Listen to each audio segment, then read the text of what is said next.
ট্যানটানা, এটা অনেকে চিনতেই পাচ্ছেন এটা কি। অনেকে হয়তো জানেন, আমি বলে দিচ্ছি এটা কি।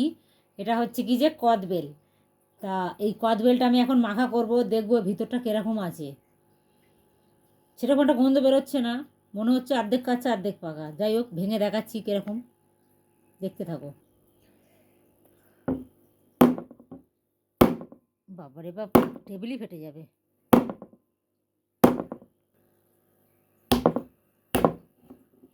বাপরে বাপ, অনেক কষ্ট করে কদবেলটা ফাটালাম। কদবেলটা কিন্তু পুরোপুরি পাকেনি, একটুখানি আছে, কিন্তু এটা খেতে কিন্তু দারুণ লাগে।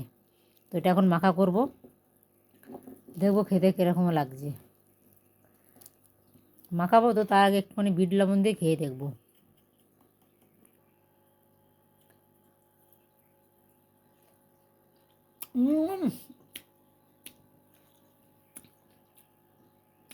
এত টক গাই, ভীষণ টক।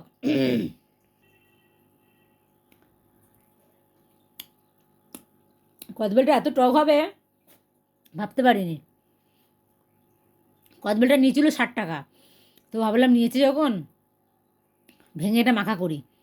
তো বেশি দিন রাখলে হয়তো খারাপ হয়ে যেতে পারে। অনেকটাই কিন্তু টক, এটা মাখালে কিন্তু দারুণ লাগবে। আর গাইস, কার কার কদবেল মাখা খেতে ভালো লাগে অবশ্যই কিন্তু কমেন্টে জানাবেন।